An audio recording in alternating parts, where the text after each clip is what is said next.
जय हिंद। स्वागत है आपका हमारे इस ई पाठशाला सेंटर यूट्यूब चैनल में।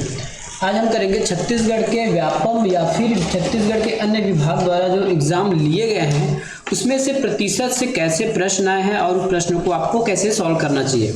यही चीज़ आप अगर पुस्तकों में देखोगे तो पुस्तकों में आपको बहुत लंबा सॉल्व मिलेगा और अलग अलग प्रकार से सॉल्व किया जाता है। मेरा मानना ये है कभी भी आप ट्रिक मत याद कीजिएगा, क्योंकि कितने प्रश्नों के लिए आप ट्रिक याद करोगे। ज़्यादा अच्छा है कि प्रोसेस से बनाना है, और प्रोसेस का मतलब ये नहीं कि आपको पूरा पेज भरते जाना है ना। कॉन्सेप्ट समझते जाइए और उसको लिखते जाइए।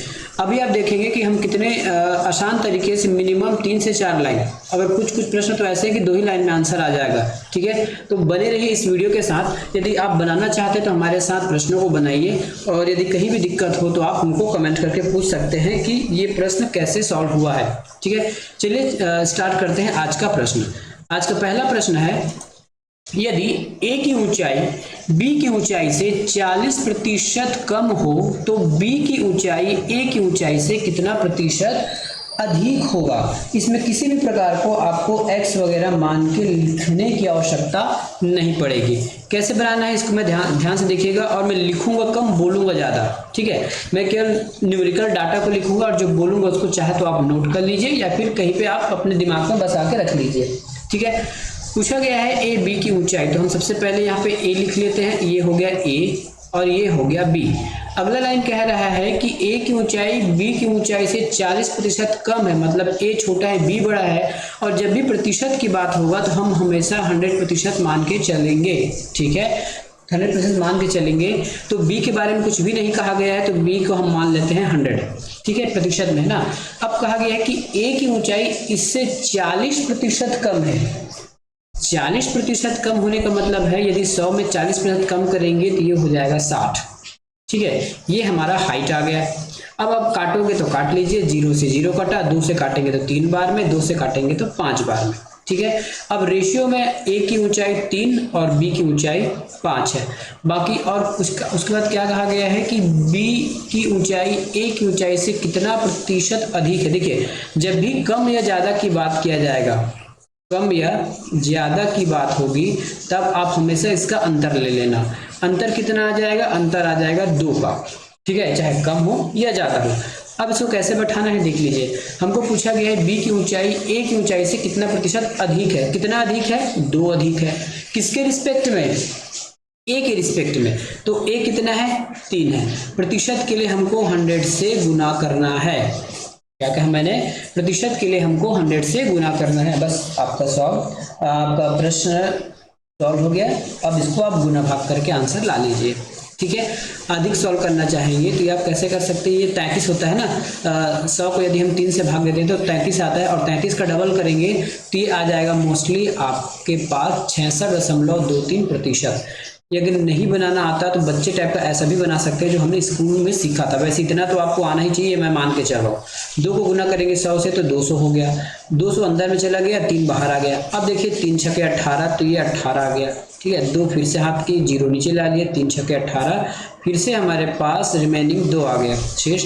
तो मैं इसको कैसे लिख सकता हूँ? 66 सही 2/3 लिख सकता हूँ ना, बिल्कुल लिख सकता हूँ। तो इस प्रकार से आपको प्रश्न को बनाना है बिना किसी एक्स वगैरह मान के। ये आपका एक्स्ट्रा पार्ट है ना, जो मैंने भाग के एक्स्ट्रा पार्ट है, आपको याद होना चाहिए। यदि 100 को 3 से भाग करते हैं तो मोस्टली 33 आता है, और 33 का डबल करेंगे तो 66। तो बाय ऑप्शन चलेंगे तो 66 आपका सही उत्तर होगा। अगला प्रश्न, x माइनस वाई 50% है और वो बराबर है x प्लस वाई 30% के। तो y x का कितना प्रतिशत है ये हमको निकालना है। कुछ भी नहीं दिया गया है, कैसे जैसे दिया गया है बस आप वैसे इसको सॉल्व करते जाइए, आपका आंसर आ जाएगा।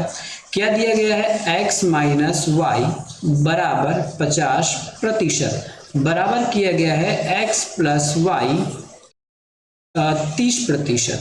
अब देखिए, जब भी ऐसा होगा तो आप प्रतिशत से प्रतिशत काट दीजिए। प्रतिशत से प्रतिशत किया काट दिया गया। 50 का अंदर गुना करेंगे तो 50x माइनस 50y, बराबर का चिन्ह लगाइए, 30x हो जाएगा और प्लस 30y। ठीक है, इसमें बड़े में छोटे को आप माइनस या प्लस करते चले जाइए। यदि हम x को इस साइड लाना चाहते हैं तो इधर 50x है, इधर प्लस 30x है, इस साइड आ जाकर आपस में घट जाएगा तो ये हो जाएगा 20x। कितना हो जाएगा 20x हो जाएगा। 50 और y माइनस में है, पक्षांतर होकर प्लस में हो जाएगा, तो 50 और 30 हो जाएगा 80y। कितना 80y। काटेंगे तो 20 एकम 20 और 20 चौके 80। इसका मतलब ये हो गया x बराबर 4y। ठीक है, अब x और y को पक्षांतर करके नीचे ला लीजिए, ऊपर 4 है और नीचे कुछ नहीं है तो 1 है। x की वैल्यू 4, y की वैल्यू 1। ठीक है, अब पूछा गया है y x का कितना प्रतिशत है। यहाँ पे हमको कंपेयर नहीं करना है कम या ज्यादा, आप यहाँ घटा के मत लिख दीजिएगा, कम या ज्यादा की बात किया ही नहीं है। y x का कितना प्रतिशत है, तो इसको लिखने के लिए क्या कर देंगे हम, y को ऊपर रखेंगे, x को नीचे रख लेंगे। ठीक है, y को ऊपर रखेंगे, x को नीचे रख लेंगे, तो y की वैल्यू 1 है, x की वैल्यू कितनी है 4, और प्रतिशत पूछा गया है तो प्रतिशत के लिए हम 100 से गुना करेंगे। 25 बार में चला जाएगा तो ये 25 और 25 एकम 25, तो 25% है। ठीक है, y जो है x का 25% है। Option number A answer. ये सारे प्रश्न आपके एग्जाम में आए हुए हैं। ये प्रश्न अगर मैं बताऊं तो आपके सीजी व्यापम के आया था CSFI 2017 का प्रश्न है ये। ठीक है, CSFI 2017 का प्रश्न है ये। अगला प्रश्न चलते हैं। किसी परीक्षा में 80% विद्यार्थी अंग्रेजी में उत्तीर्ण हुए, 85% विद्यार्थी गणित में और 75% विद्यार्थी अंग्रेजी और गणित में दोनों में उत्तीर्ण हो गए। ठीक है, यदि 40 विद्यार्थी दोनों विषयों में अनुत्तीर्ण होते हैं तो कुल विद्यार्थियों की संख्या क्या होगी। ऐसी प्रश्नों में बस आपको ये डाटा ज्यादा उपयुक्त माना जाएगा, इसको आप ध्यान रखिएगा, यही हमारा नैया पार लगाएगा। ठीक है, ये प्रश्न कब पूछा गया है, ये पूछा गया आपके सीजी व्यापम के सेम प्रश्न है, सेम एग्जाम के CSFI। ठीक है, ये आपके 2017 का ही प्रश्न है। ये सॉल्व कैसे करना है ध्यान से देखिएगा। ठीक है, हमारे पास 80% हम टोटल फिलहाल हम क्या दिया है, हमको दोनों का विषयों का अनुत्तीर्ण दिया गया है, बाकी पास वाला कोई दिक्कत नहीं है। ठीक है, तो 80% जो विद्यार्थी है किसमें पास है, जो इंग्लिश में पास है। ठीक है, इंग्लिश में हो गया। उसके बाद जो 85% विद्यार्थी है, ठीक है, वो किसमें पास हो गया है, मैथ्स में पास हो गया। अब आपको दिख रहा होगा कि सब चीज अपने, और यदि हम किसी भी चीज का काउंट करते हैं तो वो अपने आप में 100% होता है ना, क्योंकि ये 100 से ज्यादा हो रहा है। क्यों ज्यादा हो जाएगा, क्योंकि कुछ बच्चे इंग्लिश और मैथ्स दोनों किए होंगे इसलिए। अब तीसरा पैटर्न पढ़िए, 75% गणित और अंग्रेजी दोनों में है इसलिए। ठीक है, ये बोथ में आपके क्या हो गया, पास हो गया। ऐसे प्रश्नों को क्या करना होगा, इन दोनों को आप प्लस कीजिए और इसमें के साथ माइनस कर दीजिएगा। ठीक है, ऊपर का एडिशन और नीचे में माइनस, ऐसा करेंगे तो हमको मिल जाएगा 90%। ठीक है, तो 90% ऐसे हैं जो दोनों में पास हुए हैं। ठीक है, कितने में पास है, दोनों में पास है 90%। 100 बच्चे थे, 90% बच्चे दोनों में पास हो गए, तो दोनों में फेल कितने हो जाएंगे, 10%। दोनों में फेल कितने हो जाएंगे, 10%। और हमको कुछ डेटा दिया गया होगा, डेटा क्या दिया गया है, 40 दिया गया है। कितना, दोनों में अनुत्तीर्ण वाले, रियल में 40 विद्यार्थी फेल है और प्रतिशत में 10, तो दोनों को हम इक्वल कर देंगे, तो ये 10 बराबर हो जाएगा आपके 40 के बराबर। ठीक है, और यदि आप गणित में एक नियम पढ़े होंगे, है ना, यदि एक नियम का मतलब होता है पहले एक का आंसर निकालिए बाकी टोटल का आंसर निकालिए। ठीक है, 10 बराबर 40 है, यदि मैं एक का वैल्यू निकालना चाहूँ, एक का वैल्यू निकालने के लिए क्या करूँगा, 40/10 हो जाएगा, एक की वैल्यू निकलेगी। उसके बाद गुना किसका करना है, पूछा क्या गया है देख लीजिए, कुल विद्यार्थी पूछा गया है, क्योंकि हम प्रतिशत की बात कर रहे हैं और प्रतिशत में कुल विद्यार्थी 100% होता है। ठीक है, प्रतिशत में विद्यार्थी 100% होता है। ये हो जाएगा 0 से 0 कटा, 4 और 100 को गुना करेंगे तो ये हो जाएगा 400। आंसर आ गया कहाँ पे, ऑप्शन नंबर डी में। तो टोटल 400 विद्यार्थी हैं। अगला प्रश्न, एक परीक्षा में उत्तीर्ण होने के लिए अधिकतम अंक 36% होना चाहिए। ठीक है, एक छात्र ने एग्जाम देने गया और 113 अंक लाया तथा और उसे 85 अंकों से अनुत्तीर्ण घोषित कर दिया गया। ठीक है, 113 लाया लेकिन 85 अंकों से अनुत्तीर्ण, मतलब 85 और ला लेता तब पास होता। कुल पूर्णांक क्या है ये हमको बताना है। ठीक है, एग्जाम में गए तो 36% तो हमको चाहिए ही चाहिए एग्जाम में पास होने के लिए। कोई विद्यार्थी गया और वो 113 नंबर लाया, लेकिन पास तो हुआ नहीं। क्यों? क्योंकि उसको 85 नंबर और ला लेता तब वो पास हो जाता, और वही उसके 36% के बराबर होता। ठीक है, 36% के बराबर होता, तब मैं क्या कह सकता हूँ 36 बराबर, है ना। प्रतिशत फिलहाल मत लगाइए, मैं बाद में बताऊंगा कि मैंने क्यों लगाया, कोई नहीं लगाया प्रतिशत लगाने थोड़ा दिक्कत हो सकती है, इसलिए मैं प्रतिशत का साइन नहीं लगाया। 133 और 85 को ऐड कीजिए, 133 और 85 को ऐड करेंगे तो ये हो जाएगा 5 3 8,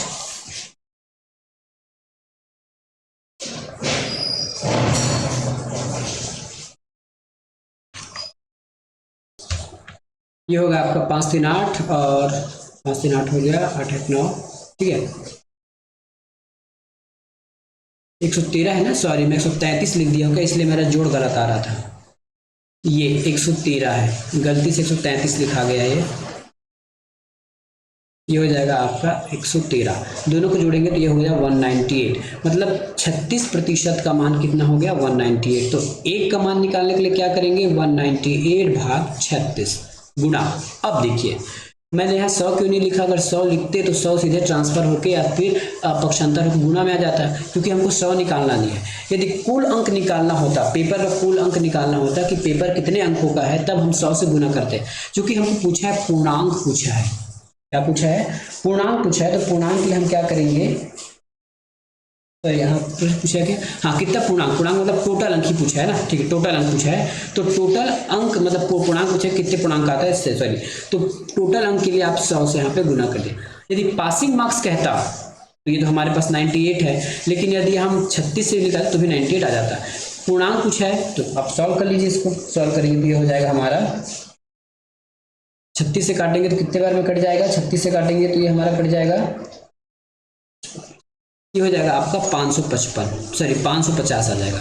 गुना भाग करके देख लीजिए, इसका आंसर यही आने वाला है। ठीक है, पूर्णांक का मतलब होता है पेपर कितने अंकों का है। जैसे आपका पेपर हिंदी अगर 100 नंबर का है तो इसको 100 पूर्णांक कहेंगे, 70 नंबर का है, 25 नंबर का, जैसे अभी हमारा पेपर आता है ना, जो भी आप एग्जाम में दिलाते हो 150 200 100 नंबर सीजी व्यापक का, उसको पूर्णांक के नाम से जानते हैं। अगला प्रश्न, एक परीक्षा में 42% अभ्यर्थी गणित में तथा 52% अभ्यर्थी अंग्रेजी में अनुत्तीर्ण हुए। यदि 17% विद्यार्थी दोनों में अनुत्तीर्ण होते हैं तो दोनों विषयों में 46 अभ्यर्थी उत्तीर्ण हुए। ठीक है, हमें उत्तीर्ण का डाटा दिया गया है, तो कहीं ना कहीं हमको प्रतिशत में उत्तीर्ण की ही जरूरत पड़ने वाली है। ठीक है, कहीं ना कहीं हमको एग्जाम में उत्तीर्ण वाले का ही जरूरत पड़ने वाला है। चलिए सिंपली से निकाल लेते हैं, जो इसे दिया गया है 42% किसमें है, किसमें अनुत्तीर्ण मतलब फेल है, हम फेल का निकाला है ना, याद रखिएगा हम फेल का निकाल रहे हैं। किसमें है ये, मैथ्स में, एम लिख देता हूँ। उसके बाद हमको दिया गया है 52% अंग्रेजी में, तो ये 52% इंग्लिश में। ठीक है, उसके बाद दोनों में भी दिया गया है, दोनों में 17 भी दिया गया है, तो ये बोथ में। अब इन दोनों को जोड़िए और इसको माइनस कीजिए, है ना। जो दोनों में दिया होगा ना डाटा, क्योंकि वो दोनों में शामिल है ऑलरेडी, इसलिए उसको माइनस किया जाता है। ठीक है, 42 और 52 को जोड़ के 17 में आपको माइनस करना है। ठीक है, 42 52 जोड़ के आप 17 में माइनस करेंगे तो ये हो जाएगा 77। कितना, दोनों में फेल, दोनों में फेल का डाटा आ गया 77। और हर चीज अपने आप में कितना होता है 100 में आप 77 माइनस करो आपको मिल जाएगा 23। तो 23 दोनों में क्या है, ये पास है, दोनों में पास कितना है 23%। प्रतिशत में ना याद रखिएगा, प्रतिशत में ही निकल रहा है डाटा।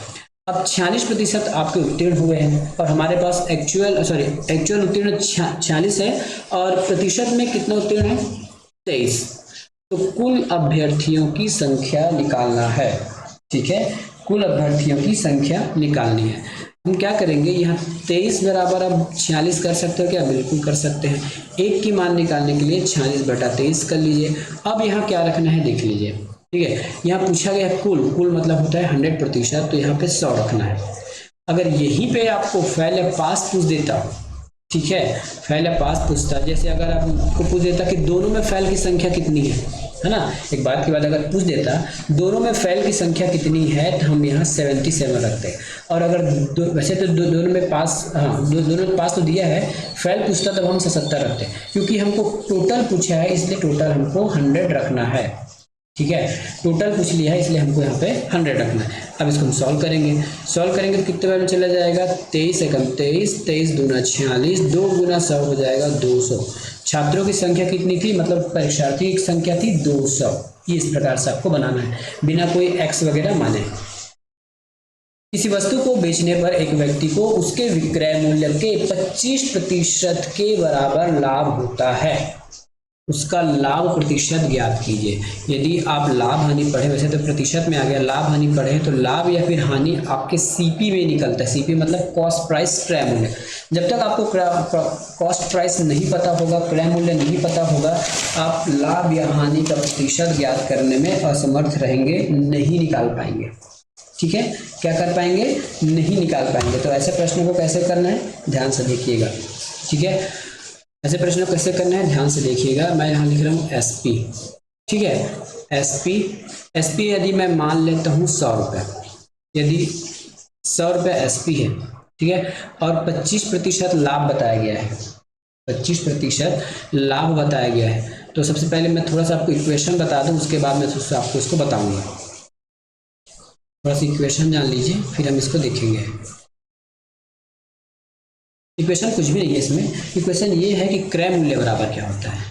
क्रय मूल्य बराबर, यदि लाभ है तो एसपी माइनस, क्योंकि एसपी बड़ा होगा तो एसपी माइनस हो जाएगा आपका प्रॉफिट, एसपी माइनस हो जाएगा आपका प्रॉफिट। तो क्रय मूल्य तुमको पता नहीं है, क्रय मूल्य निकालना है, सीपी निकालना है। एसपी अगर मैं 100 रुपये मान लेता हूँ, ठीक है, लाभ कितना हुआ है 25%, 25। ठीक है, तो सीपी यहाँ से कितना निकला, 100 माइनस 25, ये हो जाएगा 75। ठीक है, 75 में से सीपी निकालना था, सीपी मेरा निकल गया। सीपी कितना है 75%, मतलब 75, चाहे प्रतिशत माने या रुपया माने, 75% हमारा सीपी हो गया। इसको हम रुपये भी मान के चल सकते हैं। अब लाभ प्रतिशत निकालना है ना, लाभ का प्रतिशत, लाभ का प्रतिशत निकालने के लिए हमारे पास लाभ कितना हुआ है 25, सीपी कितना है 75, प्रतिशत निकालने के लिए 100 से गुना, 25 से काटेंगे तो 25 से कम 25, 25 तिया 75। अब 100 में 3 से भाग लगाएंगे तो 33 सही 1/3 आंसर आता है। ठीक है, 100 को 3 से भाग देंगे तो 33 सही 1/3 आ जाता है, आंसर हो गया ये। एक संख्या x दूसरी संख्या y से 25% अधिक है तो y संख्या x से कितना प्रतिशत कम है। यहाँ x लिखिए, यहाँ पे y लिखिए। x दूसरी संख्या y से 25 अधिक है, x बड़ा है ना तो y को आप 100 मान लीजिए, x को मान लेंगे बड़ा है तो 125% मान लीजिए। इसको सॉल्व करने की कोशिश करेंगे तो ये 25 से कटेगा, 25 चौके 100 और 25 पंचे 125। ठीक है, 25 चौके 100 और 25 पंचे 125। ठीक है, ये आगे हमारा x और y का वैल्यू। y x का कितना प्रतिशत कम है, जब भी कम या ज़्यादा की बात किया जाएगा आपको यहाँ पे अंतर निकालना होगा। क्या निकालना होगा, अंतर। तो कितना कम है, 1 कम है। ठीक है, y 1 कम है, किसके रिस्पेक्ट में, x के रिस्पेक्ट में। ठीक है, किसके रिस्पेक्ट में, x के रिस्पेक्ट में। x कितना है 5 है, और 100 से गुना कर दीजिए प्रतिशत के लिए, 5 से काटेंगे तो 20 बार में 20 एकम 20, तो 20% कम है। ठीक है, कितना कम है 20%। या फिर आपको सीधा अगर याद होगा फ्रैक्शन वाला तो 1/5 को हम 20% भी कहते हैं। ठीक है, 1/5 को हम 20% के नाम से भी जानते हैं। तो आंसर हो जाएगा ऑप्शन नंबर बी। इस प्रकार आपको बनाना है एक एक लाइन में, भले ही आपको 2 से 3 लाइन दिख रहा होगा, लेकिन ये यदि आप इसी को पुस्तक में निकाल के देखिए, जो पुस्तक में बना होगा है ना, ये सॉल्व वाला जहाँ से मैं करा रहा हूँ, सॉल्व वाला पुस्तक से करा रहा हूँ, उसी पुस्तक से देख लीजिएगा ये कितना लंबा आपको और कितना क्लिष्ट भाषा में दिया गया है, आपको समझ में भी नहीं आने वाला अच्छे से। ठीक है, तो इतना आसानी से बनाना जरूरी है जब एग्ज़ाम आप पास करना चाहते हैं। यदि आपको कोई कमेंट है तो जरूर प्रश्न करके पूछ सकते हैं, और ये लगातार आपका वीडियो चलते रहेगा, है ना, जब तक अभी हमारे छात्रावास अधीक्षक का पेपर नहीं हो जाता तब तक। ठीक है, तब तक जितने भी मैथ्स के प्रश्न हैं अभी तक जो पूछे गए हैं व्यापम के द्वारा, उस सभी प्रश्नों को हम आपको करा के ही मानेंगे। चलिए, यदि एक संख्या का ठीक है। यदि एक संख्या का 25% 75 है तो उस संख्या का 45% क्या होगा। ठीक है, उसका 45% क्या होगा, ये हमको पूछा गया है। और ये प्रश्न कब पूछा गया है आपको, ये प्रश्न पूछा गया है सीजी व्यापम SDAG सभी प्रश्न आते हैं। मैं आपको बताना भूल जाता हूँ कौन सी ईयर में पूछा गया है, कोशिश करूंगा कि याद से आपको बता दूँ। ठीक है, ये है। तो यहाँ पे x वगैरह मानने की जरूरत नहीं है भैया, बस आपको सीधा दिया गया है 25% बराबर 75 है और आपको 45 का मान ज्ञात करना है। क्या करना है, तो सबसे पहले एक का मान ज्ञात करें। हम बचपन सीखते हैं ना, यदि एक का मान पता हो गया तो आप गुना करके किसी का भी निकाल सकते हो। 25 का बराबर 75 है तो एक का निकालेंगे तो 25 से गुना करेंगे। फुल वैल्यू या फुल वैल्यू निकालना होता, मूल वैल्यू निकालना होता, तब हम यहाँ 100 लिखते हैं। इसलिए मैं हमेशा 25% के नीचे 100 लिखने से मना करता हूँ। बहुत बच्चे क्या करेंगे, पहले इसका 100% निकालेंगे, फिर 45 निकालेंगे। क्या जरूरत है भाई, जब आप 25 से 75 वाली भाग दे रहे तो एक निकल रहा है ना, एक का वैल्यू। अब जितना निकालना उतना निकल लगाते जाओ, यहाँ पे 45 लगा दो, 45 का मान आ जाएगा आपका। ठीक है, तो ये हो जाएगा 25 से कम 25, 25 दिया 75, अब 45 दिया क्या होता है ये देख लीजिए, आपका आंसर आ जाएगा। ठीक है, 45 दिया क्या होता है, आपका आंसर इसमें आ जाएगा। ठीक है, तो ये हो जाएगा 45 दूनी 90 होता है, 90 में फिर से 45 जोड़िए, आपका आ जाएगा 135 आ जाएगा। कितना आ जाएगा, 135। ये हो गया आंसर। एक बुक में कैसे दिया रहता है बता रहा हूँ, देखिए बुक में कैसे दिया रहता है, माना फलाना ठिकाना x का 25% ऐसा दिया रहेगा आपको 75। ठीक है, फिर आप x का मान निकालोगे। कैसे निकालोगे, x का मान निकालने के जैसे बुक दिया है तो उसे बता दूँ, जैसे बुक में दिया है 75 ऊपर चला जाएगा। वैसे मैं शॉर्टकट बना रहा हूँ, बुक में तो और हार्ड रहता है। ये 75 ऊपर है, 100 बगल में चला जाएगा और ये 25 नीचे। ठीक है, 25 दिया 75, मतलब x की वैल्यू आ गई 30। अब इसी का आपको 45% निकालना है, तो 3 गुना 45/100, डबल जीरो से डबल जीरो गया, 45 दिया 135। इस प्रकार से आपको बुक में दिया रहेगा। तो आप ये एक्स्ट्रा चीज क्यों निकाल रहे हैं 300 की, आपको तो मूल वैल्यू पूछा ही नहीं गया, फुल वैल्यू पूछा ही नहीं गया। ये तो मैं शॉर्टकट निकाला हूँ, बुक में तो बहुत सारा लिखा रहता है, माना ये वो। ठीक है, ऐसा भी लिखा रहता है, तो आप डायरेक्ट निकालिए बिना 100 के, क्योंकि 100 हमको पूछे ही नहीं गया, फुल वैल्यू पूछे ही नहीं गया, तो क्यों निकाले, सीधा 45% निकालिए। ऐसा आपको निकालना है एग्जाम में। देखिए यहाँ प्रतिशत में 100 लिखा था, इसलिए मुझे यहाँ 100 लिखना पड़ा। इसलिए मैं मना करता हूँ कि जब भी प्रतिशत होगा तो नीचे 100 मत लिखिए। फुल कहेगा तो 100 से गुना कीजिए, यदि कोई स्पेसिफिक वैल्यू कहा गया है तो स्पेसिफिक वैल्यू के रख कर मान निकालिए। चलिए 0.03 का 5% बराबर 0.05 का कितना प्रतिशत होगा।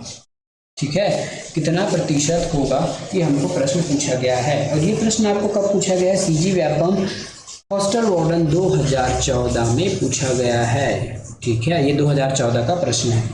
ठीक है, 2014 का ये प्रश्न है। क्या पूछा गया है, ध्यान से देखिए, यहाँ पे सामने 0 होगा ना, यस 0, तो ये हो गया आपका 0.03 का मतलब होता है गुना, तो ये 5 हो गया। प्रतिशत कहा गया तो नीचे आप 100 लगा सकते हैं, कोई दिक्कत नहीं होगा।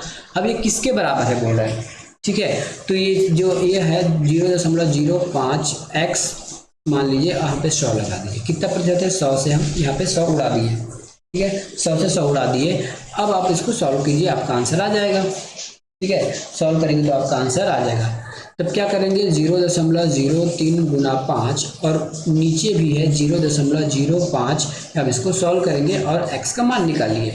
ठीक है, ऊपर कितने अंकों बाद दशमलव है, 2 अंकों बाद, नीचे भी 2 अंकों बाद दशमलव है।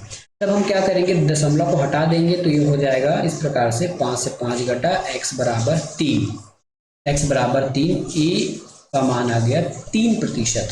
ठीक है, ए का मान आ गया 3%।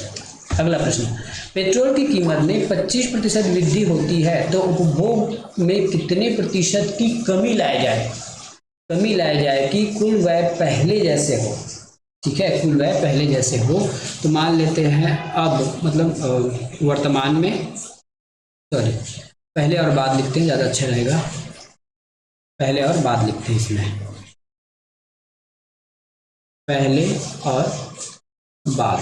पहले पेट्रोल की कीमत कितनी थी, तो पहले 100 रुपये थी। 25% की वृद्धि मतलब 125, चाहे तो आप सीधा 125% का फ्रैक्शन वैल्यू भी निकाल सकते हैं ऐसे लिखकर। आने वाला वही है, 25 से कम 25, 25 पंचे सॉरी 25 चौक 100, पहले 4 था, बाद में 1 जोड़ेंगे तो 5 हो जाएगा। सेम ही चीज़ है, 25 से 4 बार में और 25 से 5 बार में। पहले दाम कितना था, पहले ये दाम है ना, याद रखिएगा ये दाम है, पहले दाम है, और ये कमी वृद्धि यहाँ पे दिखाता है आपको ये वाला लाइन। तो पहले दाम कितना था, 4 रुपये था। अब मान 4 यूनिट मान लीजिए, 4 रुपये या यूनिट मान लीजिए, खासकर इसको आप यूनिट बोल के मान चलिए, अच्छा रहेगा आपके लिए, क्योंकि ये पैसा तो नहीं है ये। पहले दाम था 4 यूनिट, अब बढ़ गया है 5 यूनिट, ठीक है। कितने का अंतर आया है या फिर कितने की बढ़ोतरी हो गई है, तो 1 यूनिट की बढ़ोतरी हो गई है। वापस हमको 4 लाना है, ठीक है, तो कितना कम करना पड़ेगा, 1 कम करना, 5 से यदि 4 लाना है तो हमको 1 कम करना पड़ेगा, ठीक है। किसके रिस्पेक्ट में 1 कम करना पड़ेगा, बढ़े हुए दाम के रिस्पेक्ट में। तो बढ़े हुए दाम कितना है, 5, गुना करेंगे 100 से प्रतिशत के लिए, ठीक है। ये चले जाएगा आपका 20 बार में, तो ये हो जाएगा 20%, ठीक है। इसका आंसर आ जाएगा 20% ये उसका वैल्यू हो जाएगा, ठीक है। तो इस प्रकार से आपको प्रश्न को बनाना है बिना कि इस प्रश्न के लिए बहुत सारे जो टीचर हैं वो आपको कमी वृद्धि वाला वो बताते हैं, फॉर्मूला में बता देता हूँ कैसे बताते हैं। यदि आपको इसका प्रतिशत निकालना है तो आपको वृद्धि पूछते हैं, तो ये वृद्धि लिखना पड़ेगा ऊपर में, नीचे आपको लिखना है 100 प्लस वृद्धि, है ना, वृद्धि, और इसको पूरा कोष्ठक बंद करके 100, ये ऐसा आपको बताता है। अगर कमी होगा तो हम माइनस लगाने बोलते हैं, लेकिन आप कितना सूत्र रखते जाओगे, आप इसी से बना लो ना। और ये देखिए सूत्र रखने से आपके दिमाग में ये बैठ जाएगा कि अरे हाँ ये वाला सूत्र है, इसी क्वेश्चन के लिए काम आएगा, ऐसा आपके दिमाग में बैठ जाएगा। लेकिन यदि आप कॉन्सेप्ट से बनाते हैं तो आपको रटने की जरूरत नहीं है, ये वाला जो फंक्शन है, ये वाला जो कॉन्सेप्ट है आपके कई प्रश्नों के लिए काम आने वाला है, ठीक है। लेकिन यदि आप इसी का कोई ट्रिक रट लोगे तो वो फिक्स हो जाता है आपके दिमाग में कि ये इसी प्रश्न के लिए उपयोग होगा, जबकि वो बहुत सारी चीज़ों के लिए उपयोग में आता है, ठीक है। तो कभी भी ट्रिक की आवश्यकता मत लाइएगा, क्योंकि ट्रिक हमेशा याद होने वाला नहीं है, याद होता तो कईयों की अभी तक नौकरी लग गई होती, ठीक है। तो ट्रिक के पीछे मत भागिएगा। अगला प्रश्न करते हैं। एक परीक्षार्थी 30% अंक प्राप्त करके 5 अंकों से फेल हो जाता है। एक दूसरा विद्यार्थी है 40% अंक प्राप्त करता है और 10 नंबर अधिक लाता है। उत्तीर्ण होने के लिए आवश्यक न्यूनतम अंक कितने हैं, कितने होंगे। 2 विद्यार्थी हमारे पास ए और बी, ठीक है। पहला विद्यार्थी क्या किया, 30% अंक लाया लेकिन 5 अंकों से अनुत्तीर्ण हो गया। इसका मतलब है 5 और लाता तो पास हो जाता। दूसरा उसी परीक्षा में बैठा था बी नामक व्यक्ति, वो 40% लाता है और अतिरिक्त नंबर लाता है 10 नंबर, ठीक है। बस इक्वेशन जम गया, आंसर आ जाएगा, ठीक है। इक्वेशन जम गया, अब आंसर हमारा आराम से आ जाएगा। अब क्या करना है इसमें, देखिए जो, ठीक है, करना क्या है इसमें, प्लस माइनस को पक्षांतर कर लीजिए और आप आंसर ला लीजिए, ठीक है। तब क्या करेंगे, माइनस है, इसको प्लस 10 को प्लस करना होगा तो इधर लाना होगा, 30 को इधर ले जाएंगे, तो 40 में 30 गया, कितना बचा हमारे पास 10%, याद रखिए प्रतिशत वाला है, ठीक है, 10%। तो मैं प्रतिशत नहीं लिखूंगा क्योंकि मैं हमेशा आपको बोलता हूँ कि प्रतिशत मत लिखा करो, प्रतिशत लिखने से प्रॉब्लम होती है। सीधा आप लिखिए 10, 40 में 10 गया, यहाँ बचा हमारे पास 10। अब ये 10 और 5 है, दोनों का विपरीत अंक देखिए, याद रखिएगा जब विपरीत ऑपरेटर होगा, ऑपरेटर मतलब प्लस माइनस, तो हमेशा योग होने वाला है, क्योंकि पक्षांतर होगा तो किसी न किसी एक का चिन्ह चेंज हो ही जाएगा, तो ये हो जाएगा 5 और 10 15, तो 10% का मान है 15, ठीक है। तो 1% का मान कितना हो जाएगा, 15/10। अब देखिए क्या निकालना है, हमको पूछा गया न्यूनतम अंक कितना लाना होगा, ठीक है। टोटल पूर्णांक नहीं पूछा है, यदि टोटल पूर्णांक कहा जाता तो हम क्या करते, 100 से यहाँ पे गुना कर देते, ठीक है। टोटल पूर्णांक कहा जाता तो हम यहाँ पे 100 से गुणा करते, लेकिन हमको टोटल पूर्णांक पूछा नहीं गया है। ये आप इसमें 30 रखिए या 40, 30 रखेंगे तो 5 जोड़ना पड़ेगा, 40 रखेंगे तो 10 माइनस करना पड़ेगा। हम 30 रख के देखते हैं, ये 30 मैंने रख दिया, ठीक है, 0 से 0 कट गया, 15 तिया कितना हो गया 45, ठीक है, 15 तिया 45 हो गया, क्योंकि हमने 30 रखा है, उसको 5 नंबर और चाहिए तो वो पास हो जाएगा 50 नंबर पे। यदि आपको डाउट है तो आप इसी इक्वेशन में अब 40 रख के देख लीजिए, ये 40 हमने रख दिया, ठीक है, 0 से 0 कटा, 15 चौके 60, 15 चौक 60, क्योंकि अधिक नंबर लाया है ना, कितना अधिक लाया है, 10 अधिक लाया है, तो पासिंग मार्क्स कितना हो जाएगा 50, ये इस प्रकार से, ठीक है। तो आपको ऐसा इसको बनाना था। और यदि पूछ देता कि इस पूर्णांक क्या है इस पेपर का, यदि आपको पूर्णांक पूछा जाता तो आप क्या करते, 30 और 40 न रख के सीधा आप यहाँ पे 100 रख देते हैं, 100 रखेंगे तो ये आ जाएगा 150, ठीक है, तो ये आपका क्या हो गया, पूर्णांक हो गया और हमारा आंसर आ गया न्यूनतम अंक 50। ठीक है, तो इस प्रकार से, इसलिए आपको प्रतिशत के नीचे 100 नहीं लगाना है, क्योंकि 100 लगाएंगे तो सीधा पक्षांतर होकर जाएगा और आप पूर्ण वैल्यू निकाल लोगे, उसके बाद फिर से अलग मेहनत करना पड़ेगा। क्या मतलब है, एक ही ट्रिक से आप कई ट्रिक बोलते हो, एक ही कॉन्सेप्ट से आप कई चीजें फाइंड कर सकते हैं। अगला प्रश्न है, कोई व्यक्ति अपनी आय का 75% खर्च करता है, उनकी आय में 20% की वृद्धि होती है। ठीक है, कितना, 20% वृद्धि होती है, तो उनके खर्च में 15% की वृद्धि होती है, तो उस व्यक्ति का बचत में वृद्धि बताइए। ठीक है, क्या बताना है, बचत में वृद्धि आपको इसमें बताना है। बता देते हैं क्या दिक्कत है बचत में वृद्धि। ठीक है, तो एक चीज आपको पता है क्या, आय बराबर क्या होता है, आय बराबर आपका होता है बचत प्लस खर्च, ये आपका आय हो गया। ठीक है, ये आपकी आय हो गई। हमको पूछा है बचत के बारे में पूछा गया, तो हम बचत को एक साइड कर लेते हैं। ठीक है, हमको लगभग लास्ट में बचत पूछा गया है ना, तो बचत को हम एक साइड कर लेंगे। बचत को एक साइड करेंगे तो ये हो जाएगा आपका खर्च। ठीक है, खर्च माइनस आय बराबर बचत। ठीक है, खर्च माइनस आय बराबर बचत।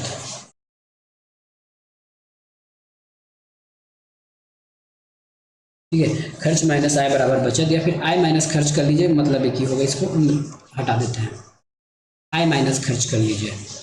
ठीक है, आय माइनस बचत कर लेते हैं, ये आय माइनस खर्च ऐसा कर लेते हैं। ठीक है, आय माइनस खर्च हो जाएगा, आर ये हो गया क्या, ये आय लिखो उसको, ये हो गया आय, आय माइनस खर्च बराबर बचत। अब जैसे कहा गया वैसे रखते जाइए। किसी व्यक्ति का आय 25% खर्च करता है, अपनी आय से 75% खर्च कर देता है। ठीक है, 100 रुपया आय था, 75% खर्च कर दिया गया, बचा कितने पास, उनके पास 25% बचा, ये होगा ना, आय 100 रुपया था, खर्च कितना हो गया 75, बचा कितना 25%। अगला सेंटेंस क्या कह रहा है कि आय में 20% की वृद्धि हो जाती है, तो इसमें 20% बढ़ाएंगे तो ये हो जाएगा 120 हो जाएगा। ठीक है, 100 का 20%, 100 में 20% बढ़ाएंगे तो 120 हो जाएगा। तो खर्च में भी 15% की वृद्धि हो जाती है, तो खर्च में 15% की वृद्धि कीजिए, तो 15% वृद्धि कैसे करेंगे, 175 डिवाइड बाय हो जाएगा आपका 115 और 100, 115, क्यों 115 किए, क्योंकि 15% बढ़ रहा है इसलिए, और 100 से गुना कर रहे हैं ताकि हमारा इसमें आंसर निकल आए। ठीक है, तो इसको सॉल्व करेंगे तो आपका आ जाएगा 86.25, 86.25। ठीक है, पहले बचत 25 रुपया था, अब 120 में 86.25 माइनस कीजिए, 86.25 माइनस करेंगे तो ये हो जाएगा 33.75 हो जाता है, 33.75। अब सारा खेल यहीं पे होगा, पूछा गया है ना बचत में वृद्धि कितना हुआ है, पहले बचत 25 हो रहा था, अब बचत 33.75 हो रहा है, तो दोनों का अंतर ज्ञात करेंगे। अंतर कितने का हो गया, तो अधिक अंतर हो गया, 8.75 की वृद्धि देखने को मिल रही है बचत में पहले की अपेक्षा। अब प्रतिशत में निकालना है तो प्रतिशत में निकाल लेते हैं, 8.75 किसके रिस्पेक्ट में वृद्धि हुई है, पहले की तुलना में, पहले कितना बढ़ा था 25, प्रतिशत में निकालने के लिए 100 से गुना, 25 से कम 25, 25 चौके 100।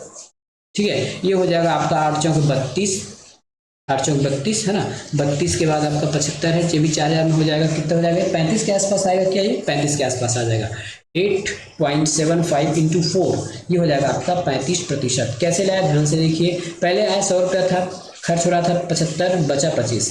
ठीक है, उसके बाद आय में वृद्धि हो गई 20%, तो 100 का 20% वृद्धि करेंगे तो 120 हो जाएगा, 75 में 15% वृद्धि के अंदर 86.25 हो गया, नया बचत हमारे पास 33.75 आ गया, बचत के अंतर मतलब पहले से वृद्धि कितना हुआ है 8.75, किसके रिस्पेक्ट में 25 के रिस्पेक्ट में, बस आंसर आ गया।